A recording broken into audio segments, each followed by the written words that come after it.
طيب بسم الله الرحمن الرحيم الحمد لله والصلاة والسلام على رسول الله وعلى آله وصحبه أجمعين أما بعد السلام عليكم ورحمة الله تعالى وبركاته.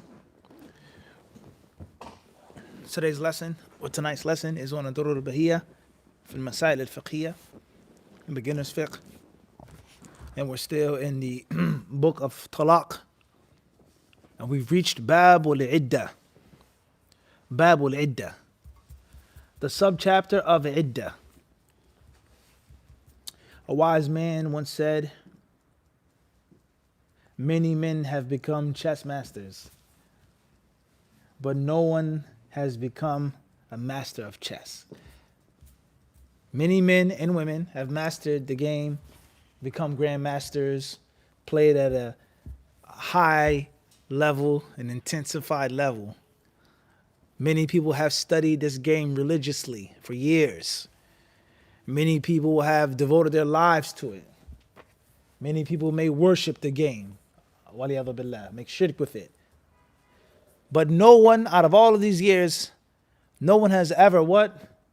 Become the master of the game. Where am I going with this? What does this have to do with Islam or fiqh or talaq or iddah? Anyone clever enough to figure it out? Where am I going with this? What does chess have to do with nikah, talaq? We've made many chess references over the years, many, right? Aside from the Sufi references, wisdom of the ancients, blah, blah, blah, blah, blah, right? Chess. Chess, such a worldwide game. One of the most important elements of chess is the what? Protecting the queen. Allahu Akbar. May Allah bless you. That's not it though, but that's a very good answer. Protecting the queen, huh? Sometimes you can't protect the queen though. Sometimes the queen must go. We see that in Talaq. But it's something else that I want though. You're getting closer though. Make the wrong move. You make the wrong move. That's good, but that's not it. That's a good answer though. Fadlu Shay. It's a comparative insight into what marriage is all about. What marriage is all about. And it's got to do with the different maneuvers. Maneuvers. And Tayyib. intricate. That's good, but that's not what I'm looking for. I'm looking for one thing. That is, we have different phases of the game. The most important part and the most important phase of the game is the what? The end game. It's how to close the game out. How to walk away from the game victoriously or defeated. So when we talk about the rulings of Islam, the Quran and the Sunnah, they teach us things about beginning the game, opening up the game, looking for a wife, looking for a husband, what questions to ask, what questions not to ask. The wali, who you can and cannot marry. Can't marry this woman, can't marry this man, religion, etc., right? Compatibility, And then we have the mid-game. When you've moved most of your pieces, if not all of them, now you start planning your attack and making your defense, so on and so forth. The middle, having children, taking on a second wife, third wife, fourth wife, etc., right? And then we have the end game. And the end game is oftentimes spelled out to be what? Ta, lam, qaf. Talaq. Divorce. And you have to know how to do it. And even if you don't do it or you're not going through it, you have to know the rulings of it. Because it could happen. And in most cases, it what? It will. And if it's not happening to you, it's happening to your brother or your sister or your friend or your next door neighbor. Divorce is the reality of life. And this is why it is vividly and explicitly mentioned in the Quran al-Kareem. An entire chapter. Let alone Surah Al-Baqarah, Surah Al-Nisa, let alone this surah, this ayah, but a whole surah is mentioned about talaq. Breaking the backs of those who say, don't talk about it, you shouldn't do a class about it. Why are you talking about talaq? You're going to encourage the people to do it. Okay, so let's take it out of the Quran then. Let's take it out of Surah Al-Baqarah. Let's remove it from those ayat, according to your philosophy, that we should never talk about it. Or, it's in the Quran, but the general Muslims are not encouraged to do what? Read the Quran and reflect on its meanings. You can read it, you can make khatam, taraweeh, but don't have no fiqh, no fahm, no type of critical understanding of the Quran. Which philosophy are you going to go with? Take it out of the Quran, keep it in the Quran, but have the people read it without understanding it, or have some basic understanding of it. If a man doesn't have problems with his wife, a woman doesn't have problems with her husband, it's no issue. I have to divorce. But Allah Azza wa Jal commands us to reflect the Quran. أَفَلَا يَتَدَبَّرُونَ الْقُرْآنِ كِتَابٌ أَنزَلْ. Allah says this is a book we have sent down. It's a book, mubarakun. It's blessed. For what? لِيَدَّبَّرُوا آيَاتِهِ. Allah says for the men of understanding to think about its verses, think about its ayat. So how can you think about the Quran if you only want to talk about one subject, two subjects? We're not going to talk about divorce, discuss divorce. I'm not even going to think about it, contemplate on it. That means that you're picking and selecting what you want to make tadabbur on from the Quran. And that's clearly what? At least, no doubt about that. Okay, so we have many people, we're not talking about layman people, we're talking about knowledgeable people or supposed knowledgeable people. Don't do no class on this. Don't discuss these issues, akhi. You shouldn't bring up these issues to the people. You're going to give someone the wrong idea. What idea could be wrong with telling them what Allah and His Messenger have said? Explaining to them in a simple, basic, easy way, not too deep, of what they're reading in the Quran, unless they're not reading the Quran. Or unless they're reading it without any what? Reflection. And the munafiqs, for sure, they knew what to say. They knew what to say. They memorized it. They heard people saying things. You understand how dangerous this is? So therefore, the Quran is a book of reality. And a big part of life is separation in the endgame. Everything is not always peachy and rosy. Rather, sometimes there's respect, there's love, there's care, and there's concern. But this situation just isn't meant to be. It isn't meant to be. I walk my way, you walk yours. No cursing or disrespect, foul language or abuse. I loved you, you loved me, but we're not meant to be together. That's better than fighting and cursing and abusing and raising children in that type of toxic household. Everyone understand this? So there is a very important aspect of life, and that only is not just beginning life or being in the middle stage, but it's also the what? The end stage. And that's why we brought up chess. The most important part of the game is the end game. You have to know how to end. You have to know how to finalize the game. And that is the case with many of our marriages. Marriage is no good. It needs to be over. It needs to stop. But we don't know how to do it. We don't know the proper rulings of Allah and His Messenger. So therefore, the marriage continues, and there's fighting, there's abuse. And many people say, I don't want my children to be in a single parent home. I don't want my children to be separated. But they end up living in a home that's even more toxic and more dangerous and more harmful to the children. And the girl grows up, this is how you talk to a man. This is how you look towards a man. This is what you do with a man. The son grows up and he learns this is how you treat a woman. You talk to her like this. You don't call her that, you call her that. You don't pay the bills, you don't take her out, you don't do this, you do this. What's more harmful? What's more beneficial for the children now? So you have to realize the reality of marriage and the reality of what? Of divorce. So since the end game is so important, the Quran al-Kareem not just talks about getting married, but also talks about the proper way of getting unmarried. And that is what we're studying now. Babul Iddah. You can't just study the nikah and the rulings of nikah unless you study the what? The talaq. And talaq is to be done in a proper way. A what? A proper way. And most people, when they divorce improperly, they regret it. 9 out of 10, if not 10 out of 10. They regret it. What was I thinking? Why was I so stupid? Why was I so foolish? I messed up. And they go and they search and they look for fatwa. Oftentimes it's too late. Everyone understand this? So knowledge precedes speech and actions. So the author, rahimahullah ta'ala, he says, هي للطلاق من الحامل بالوضع ومن الحائض بثلاث حيض ومن غيرهما بثلاثة أشهر وللوفاة بأربعة أشهر وعشر وإن كانت حاملا فبالوضع ولا عدة على غير مدخولة والأمة كالهرة وعلى المعتدة للوفاة ترك التزين والمكث في البيت الذي كانت فيه عند موت زوجها أو بلوغ خبره. Look how lean this piece of steak is. No fat, no bone, no gristle. Lean. One of the best books of fiqh to start off with. Nothing is confusing, nothing is ambiguous, nothing is encrypted. Right to the point, lean cut. Everyone understand this? Even if you don't understand the words, just the what? How the points, boom, boom, boom. Simple. Tayyib? And this is how fiqh should be studied for a beginner. This is how fiqh should be studied what? For a beginner. And this is how fiqh should be taught to a beginner. Nothing confusing or complex. Tayyib. So the author, he says here, Babul Iddah.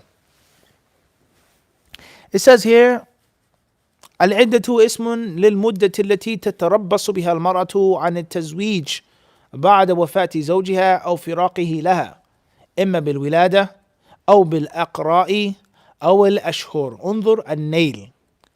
The editor, the muhaqqiq, the muhashi, he says here in the footnotes that the iddah is the name for a period of time. So we automatically understand that iddah is not a place, but it's what? A period of time, a time period. The calculation of time. A period of time that the woman has to wait before she can remarry. Before she is allowed to remarry. And this goes to show us so far is that the whole concept is for a man and a woman to be what? Married. And that a long period of time should not go by without a person being married. That's the wisdom of it.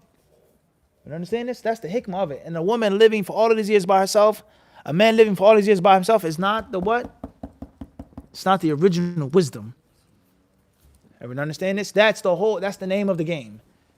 The time of period that she has to wait before she what? Moves on. I'm sad, I'm depressed, I don't have no money, I'm this, I'm that, this person smeared my name, I don't want to be in another marriage, so on and so forth. That's all from shaitan. At the end of the day, it's all from shaitan. You should try your best to get married. Everyone understand this? Of course, we all have situations where humans, everyone has different ups and downs. Okay, no one is saying rush into something, go into something head first, recklessly. We're not saying that. But unnecessary delay is just as bad as what? Thoughtless haste. Listen carefully to these words. Unnecessary delay is just as bad as thoughtless haste.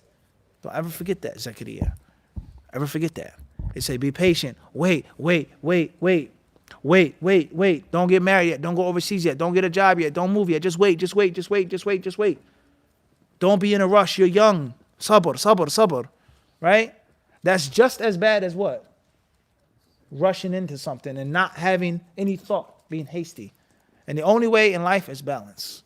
Unnecessary delay is just as ugly as what? Thoughtless haste. The wise man once said this. Everyone understand this or not? So therefore, it is the period of time that the woman has to wait before she gets married. That's the whole purpose. And her waiting to get married is either going to be in one or two situations. Situation number one, بعد وفاة زوجها, her husband's death. Or فراقه لها, him separating himself and leaving her. One of those two scenarios. Period. No third. And this time period is either going to be one or two things, or one of three things, One of three things. One of three ways of calculating the time. Number one, he says, بالولادة, birth, giving birth. Number two, أو بالأقراء, or with أقراء, periods. Period of menstruation, or a period of purity. And there's a difference between the two. If you say it's a period of menstruation, then on average, 7 days. A woman has to wait 3 aqra, 3 periods of menstruation. In most cases, 3 months. But it could be shorter than that. Or it could be longer than that, depending on her menstrual cycle. And that's a discussion, how long or how short can a menstruation be in Islam. أقل طهر بين الحيضتين. It's another mas'ala. How much time can there be between 2 periods of menstruation? But in most cases, 7 days, 6 days, 5 days. So she's going to have to menstruate and come clean 3 times before she gets remarried. Or the second definition of the quru and the aqra, 3 pure cycles. So that would mean if we have 30-day months, 24 days, 24 days, 24 days.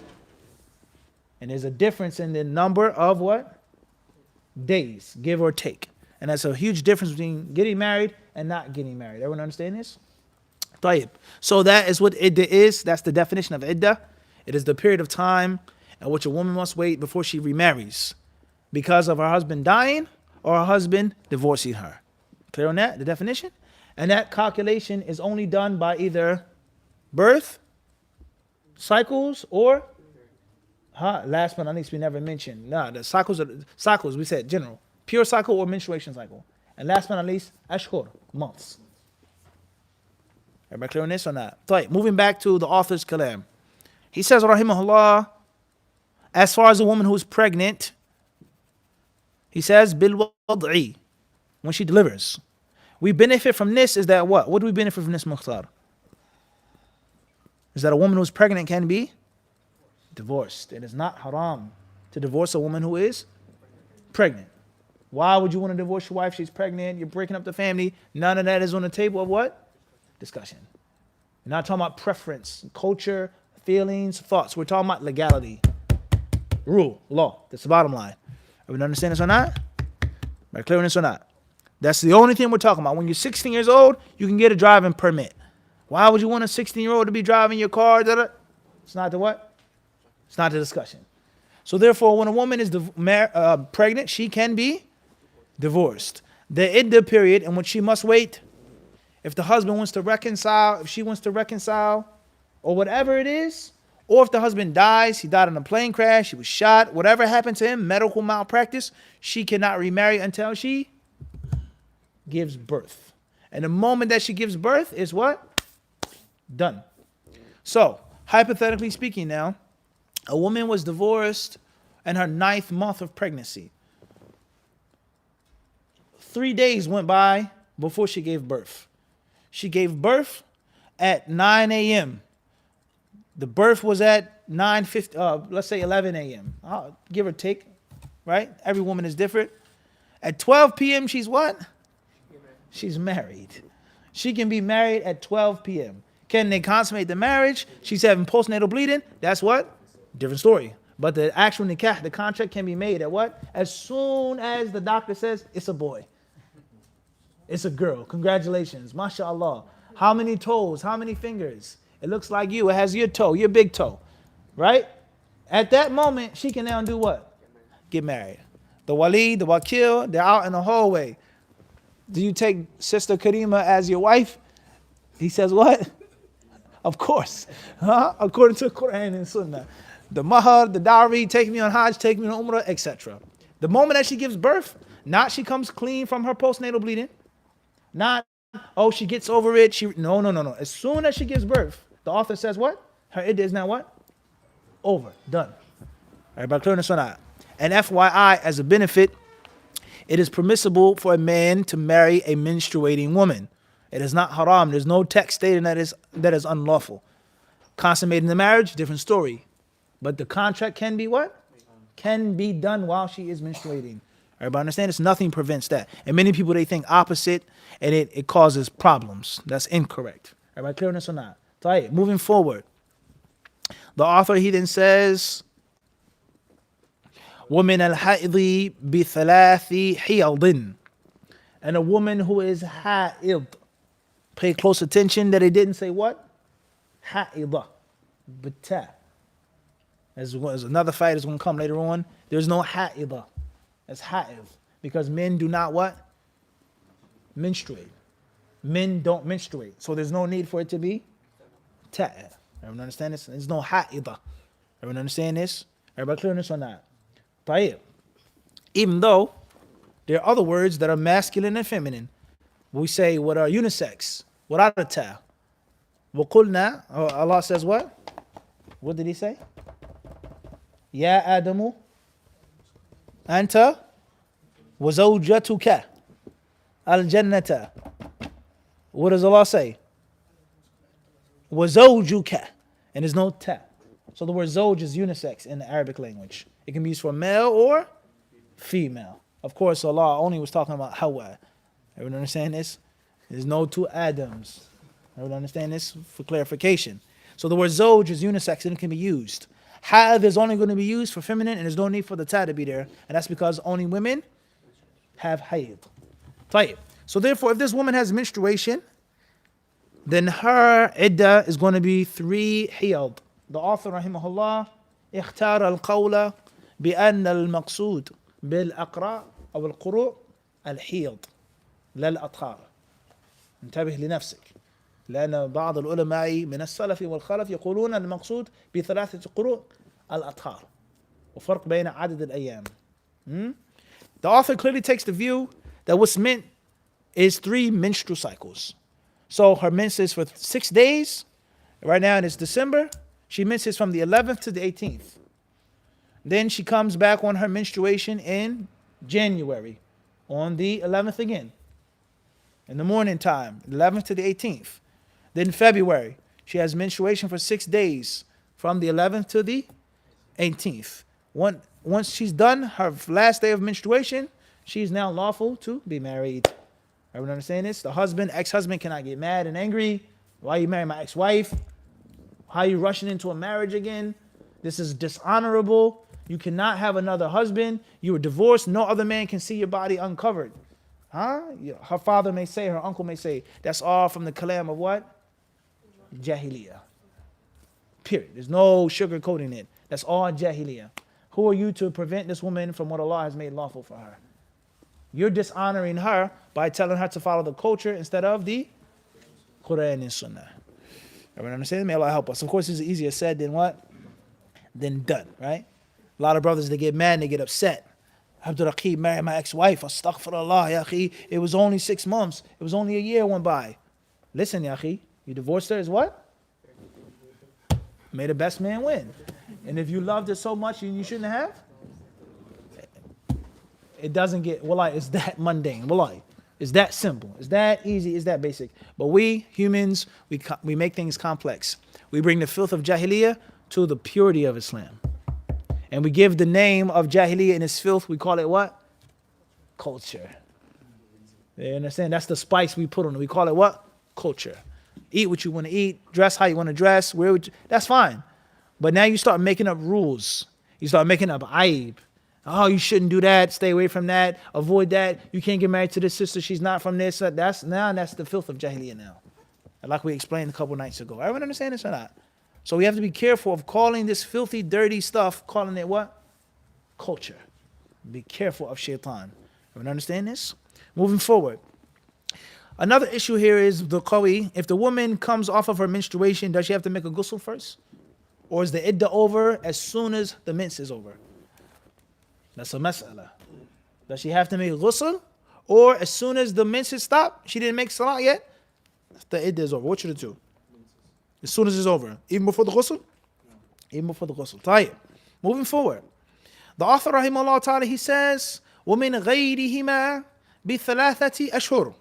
And other women besides these two, غَيْرِهِمَا, the two being the what? Hamil and the ha'id. And also, there's no hamila either. It says hamil. Men don't get pregnant in the Arabic language. Tayyib. So a hamil and a ha'id, those are two women that are not of age for menstruation, or women who are beyond the age of menstruation. She's a 60-year-old sister, 50-year-old sister, 70-year-old sister, right? Then they have 3 months. So this proves that a woman who has a normal menstrual cycle or abnormal, if she has menses and it's irregular, if she menstruates, she is not allowed, according to this, to calculate by what? Months. She must calculate it by cycles. Everyone understand this? So let's say a woman, mathalan, for argument's sake, and this is an issue of khilaf among the ulama, a woman only gets a mens every 4 months. Every 4 months she gets a menstrual cycle. And it's normal menses, every 4 months. That means her iddah will be for how long? 4, 8, 12. For her and for him. Him providing for her, taking care of her, etc. She can't get married for a year. Unless you say that because the mens is so abnormal, we go back to 3 months. But al-Zahir al-Kalam, it says healed. So whenever the haid comes and goes, that's when it is. Everyone understand this? It could be 6 months, it could be 5 months, or a woman could have 3 menstruations in. How can that? Everyone understand this or not? And of course, these issues are all based off of the other issues among the ulama of Islam with regards to when the menses come and when they go.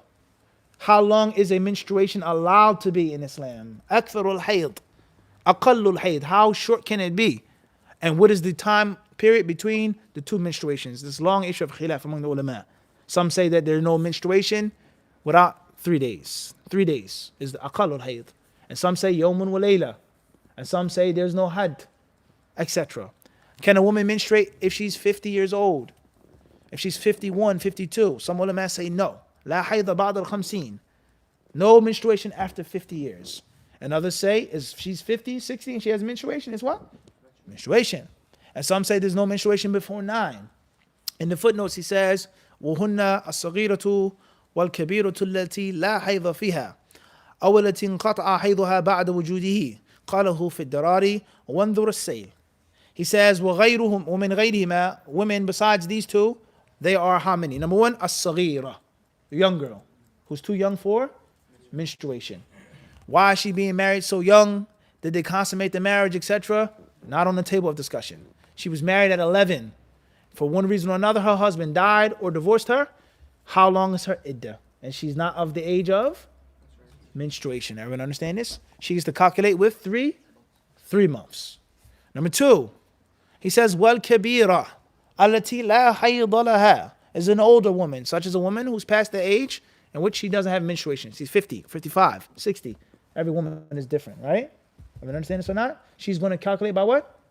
Months, and not menstruation, because it's obviously none. He says here, أَوَّلَتِي انْقَطَعَ حَيْضَهَا بَعْدَ وُجُودِهِ, is a woman who no longer has menstruation after she used to have it. Meaning she's not what? Too small, nor is she too old. She's 18 years old, 20 years old, and she has no menstruation whatsoever, right? She is to wait what? 3 months. No other woman did the author mention. So if a woman has an irregular, jumpy mens, she has to wait based off of her menstruation. And others may say if it's extremely jumpy, then it goes back to the ashur. But that's not what the mu'allif said. Rahimahullah ta'ala. Moving forward. He said, and of course, as we said, this chapter, the iddah, is going to be based off of bab al-hayd. So if you're weak in one aspect, it's going to lead to weakness in another aspect. And you have to have the clear conceptualization of the chapter of menses. And chapter of menses is extremely important for an imam or a father or a mother. And that's because there's so many rulings that pertain to menstruation. Menstruation is pivotal. Salah, fasting, hajj, marriage, divorce. There's so many rulings that all are what? Subservient to menses. When a girl gets her menstruation for the first time, how long does she have to wait? When it is an Iddah, when is it normal? There are many, many ins and outs, all right? So you have to know that chapter very, very, very well. Moving forward, he says, Rahimahullah, وَلِلْ وَفَاتِ بِأَرْبَعَةِ أَشْهُرٍ وَعَشْرٍ. And in death, in the case of death, when a husband is dead, then her iddah is what? 4 months and 10 days. Not 3 months, not 3 menstruations, but 4 months. Why is it a difference here? There's obvious difference with regards to mourning, respect for the deceased husband, so on and so forth, right? Tight. And this also goes to show is that the iddah period is not just to show that she's not pregnant before she moves on, and for the lineages to be mixed up recklessly. A woman sleeps with a man and she's burying his water. This garden has been watered by another man, and she remarries, and then he waters the garden. Whose son is it? Whose daughter is it? That's the problem. And lineage is extremely important in Islam. Hifdul ansab. Everyone understand this? So this goes to show that that's not the only wisdom. Because after 4 months and 10 days, a month, 2 months, 3 months, it's clear that she's not what? She's not pregnant. So this goes to show that it's not just based off of the tangible, mundane wisdom that you want it to be. It's ta'abbud. It's spirituality and numbers. Allah says 3, Allah says 5. It's a reason why. And some things are known to us, and other things what? Aren't known. And so that throws that whole intellectual argument that everything has to be tangibly proven. And there's no dogmatic spirituality in Islam. That's wrong. There are many things that are what? Dogmatic. That we do not understand the wisdom behind. And has not been explained to us, and we do what? We worship Allah through that specific number. 3 rak'ah for Maghrib when you're traveling. Only 2 for Isha. There is no, to make the prayer easy, to make the prayer 3. Everyone understand this? Wudu is like this, talaq is like that, hajj is like that. Everyone understand this? So there's a balance. And there are many people, unfortunately, in today's time, they want to make every single thing explainable, everything tangible, everything palpable, everything scientific. This verse says this because of that, and this ayah is because of this, and this hadith, and that's dangerous. And that's all from fearing the kuffar and wanting to be accepted by them. Well, why do women have to do this? Why are women allowed to do this but not men? Men wear perfume, but women can't wear perfume. Don't men attract women with their smell? Don't women like the cologne of a man? Don't they like cologne too? Isn't it a fitna for them? Doesn't that call to zina? Women can't wear it, but men can. Men are encouraged to wear it. The Prophet encouraged not to reject good smelling things. And women are pushed away from wearing it. How is that fair? That's clearly not tangible. That's not explained. So if you make that your wisdom of dawah and everything is explainable, everything is scientific, it may work a little bit. It may get you out of a few hot, sticky questions. It may work at a couple of MSAs, a couple of big lectures. But eventually, a clever enough non-Muslim is going to put you and pin you in the corner. And you're going to be embarrassed. Because you're not going to have no explanation except to reject and to make takdeeb. Oh, that's not authentic hadith. Or that's not in the Quran. There's no way you can win like that. Or the other people in which nothing is based off of wisdom. Everything is dogmatic. Everything you just do it. Don't question. Don't ask. Everything is written stone. Everything is holy. That's a mistake as well. There are things that are clearly explained. This is why we do this as Muslims. And it's the wisdom of this practice. This is why we don't eat this. This is why we don't drink this. But not what? Everything. And from the things that we do know of their wisdom, there are other wisdoms that are beyond our minds as well. So therefore, a woman whose husband dies has to wait for what? 4 months and 10 days. It's much more than just istibra' al-rahim. It's much more than just the womb being clean. There's no mixture of lineage and genealogy. It's more than that. Moving forward. How do we establish when a husband is dead? Such as a man who is missing. A man was killed in the street. He died of a heart attack. He got ran over by a car or train. Clear. But what about a man who's missing?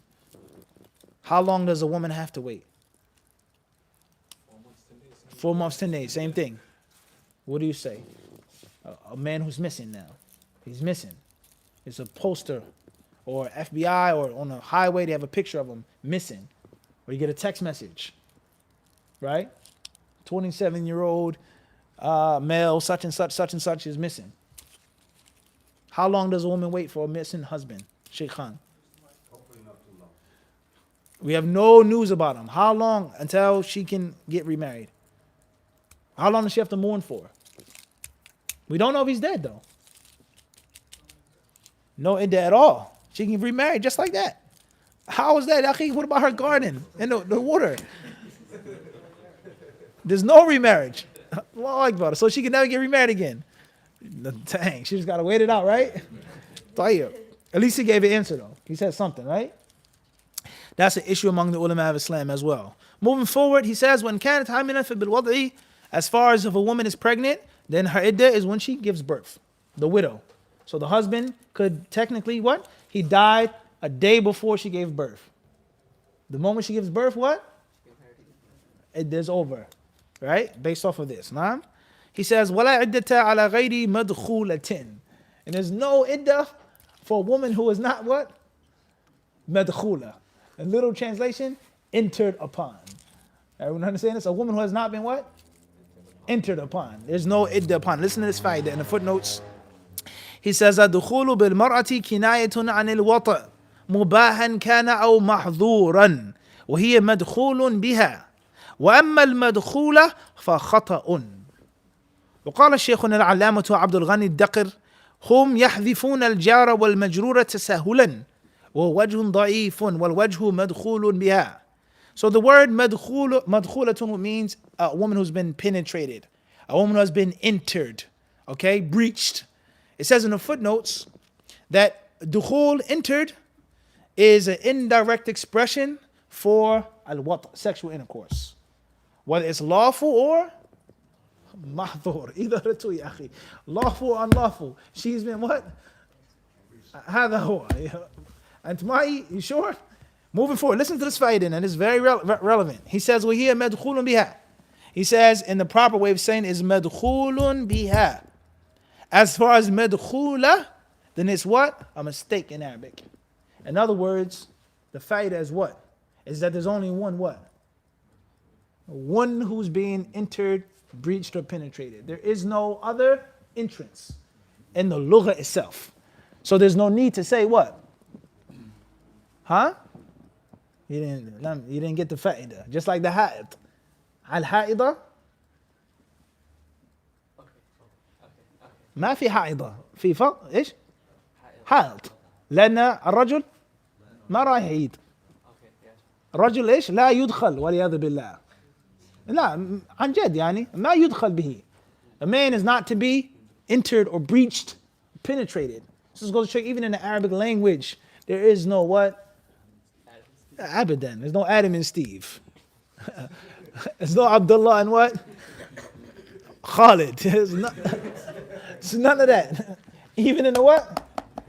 In Arabic. And this is deep. SubhanAllah, it goes to show you the fitrah and how things are meant to be. In the deen and even in the language. They don't even say madkhula. Because there's no need. Because as soon as the word dukhul is mentioned, it's already understood that it's a what? Ibn al-Qayyim rahimahullah ta'ala and others, Shaykh Muhammad bin Shinqiti, they have a very deep discussion with regards to why men have more than one wife and why women only have one husband. Ibn al-Qayyim rahimahullah, in his discussion of certain aspects of sexuality, he talks about certain things. Okay? Shaykh Muhammad bin Shinqiti rahimahullah, he's discussed this in detail about polygyny, right? And how it doesn't make sense for a woman to have more than one husband. All right? And the whole concept of gender equality, gender superiority, etc.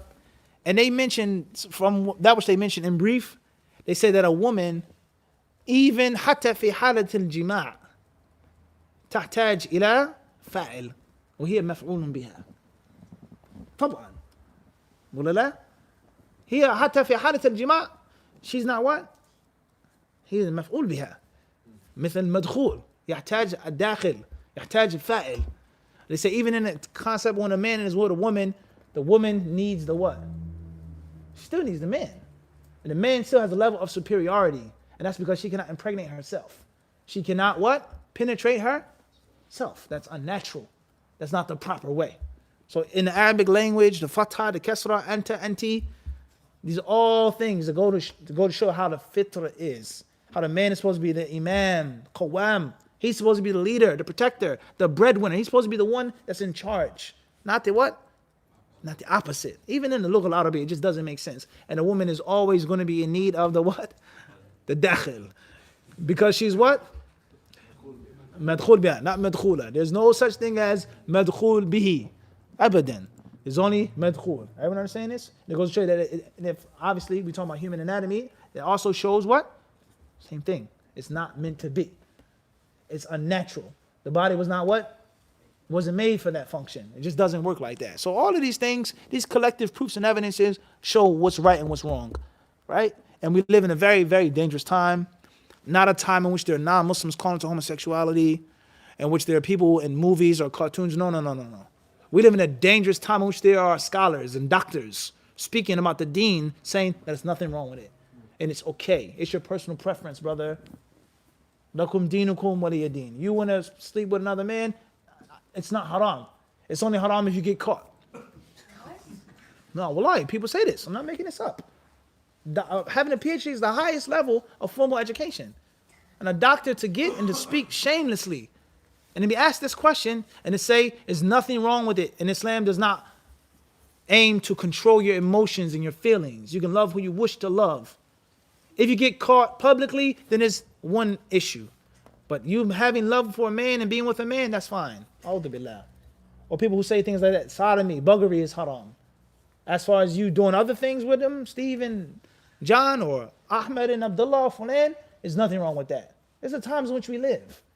And these proofs and these evidences, these side proofs and evidences clearly show you what's what. And obviously if you're having a debate, and if you were having an argument about this issue, In most cases, your opponent never heard of this. They never studied it. Or if they heard of it or they studied it, they weren't expecting you to quote it. You understand the technique of winning a debate here?